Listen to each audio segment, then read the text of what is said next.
Thousands of years before the founding of the Galactic Republic, which occurred roughly 25,000 years before the Clone War, the humanoid Tong species battled against the nations of the Zell upon the planet of Coruscant. The fighting was intense, with both sides fighting bravely, as the Tong came to define themselves through the conflict, adopting the name Warriors of the Shadow. Eventually, however, the Tong would be driven from Coruscant, forced to seek refuge far away from the core world on the outer rim planet of Rune. Here, the Tong would re-establish themselves. By 7000 BBY, a warlord named Mandalore I would rise to power, ultimately leading his armies in the conquest of another Outer Rim planet, which they named Mandalore in honor of their leader, with the Tong themselves now becoming known as Mandalorians. But how was it that these humble beginnings, where a defeated group desperate for refuge, resulted in the formation of one of the most feared societies in the galaxy, where the name Mandalorian wasn't only synonymous with warfare and the devastation caused through their conquests, but where Mandalorian culture literally worshipped warfare and combat? The answer can be found in the religious understandings of the Mandalorians and the evolution in these beliefs that would result in a warrior culture that pushed the Republic to the brink of collapse roughly 4,000 years before the Clone War. By the time the planet Mandalore was conquered by the Tong, these Mandalorians already established a religious warrior society that formed laws codified in their canons of honor. This basis for their society spoke to their history of warfare on Coruscant and in their survival within the Outer Rim. These early Mandalorians worshipped a number of deities, but the most important among them was the destroyer god named Cad Harangir. But the importance here is in the details. In serving Cad Harangir, the Mandalorians were attempting to achieve the opportunity granted through destruction, which they saw as an important and necessary opportunity for change and growth.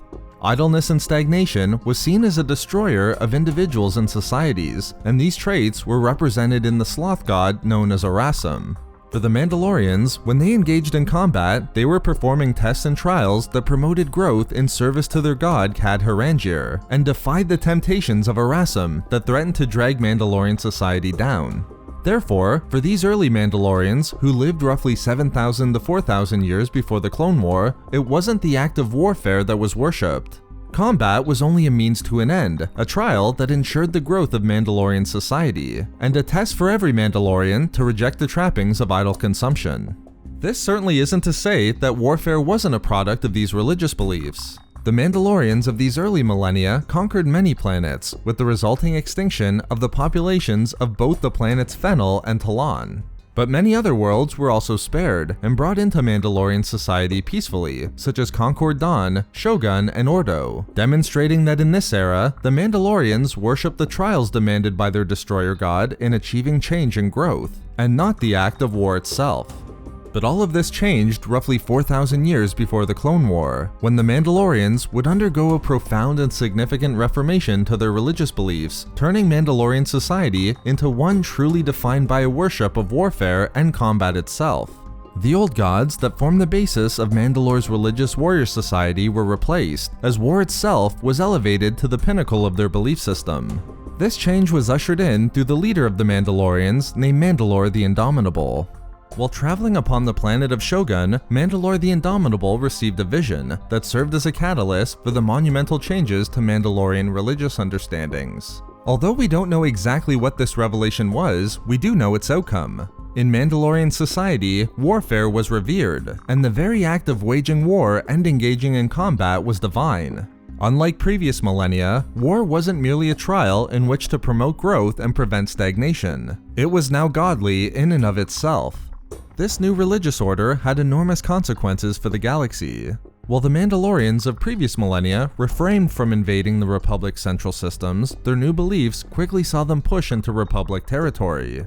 In 4024 BBY, Mandalorian Crusaders attacked the colonies region of the galaxy. In 4017 BBY, they pushed deeper into the core worlds. And by 4002 BBY, Mandalorians began to ravage the galactic deep core, establishing camps as they went. But most importantly, Mandalore the Indomitable's reformation would lead the Mandalorians into open galactic warfare against the Republican Jedi in the Great Sith War of 3996 BBY, when they allied with the Sith Lords Exar Kun and Lewitt Queldroma. Ultimately, the war would see both the defeat of the Sith and Mandalorians and the death of Mandalore the Indomitable. But the religious reformations ushered in were left behind and continued to form the basis for the Mandalorians' demand for warfare. When Mandalore the Ultimate rose to the position of Mandalore following the death of the Mandalorian leader in the Great Sith War, the worship of warfare itself would again have enormous consequences for the galaxy. Mandalore the Ultimate would use these beliefs to establish a new path for the Mandalorians. The Crusaders wouldn't merely be used to raid and pillage the worlds of the galaxy. Warfare would now be used to conquer and hold territories, creating a growing and expanding Mandalorian society that was ruled by warriors and based upon warrior codes, and bolstered by new members that simply promised to uphold these codes. The new religious beliefs ushered in by Mandalore the Indomitable, and now in the hands of Mandalore the Ultimate, that saw warfare and combat as divine, could only mean one thing for the Mandalorians: the complete conquest of the galaxy.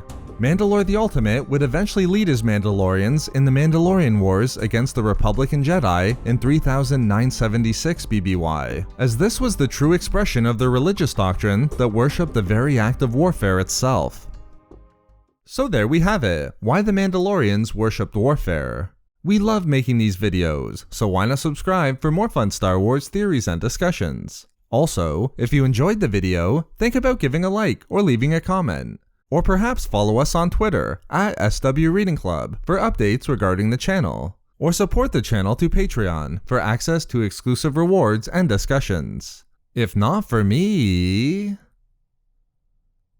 for Erasum.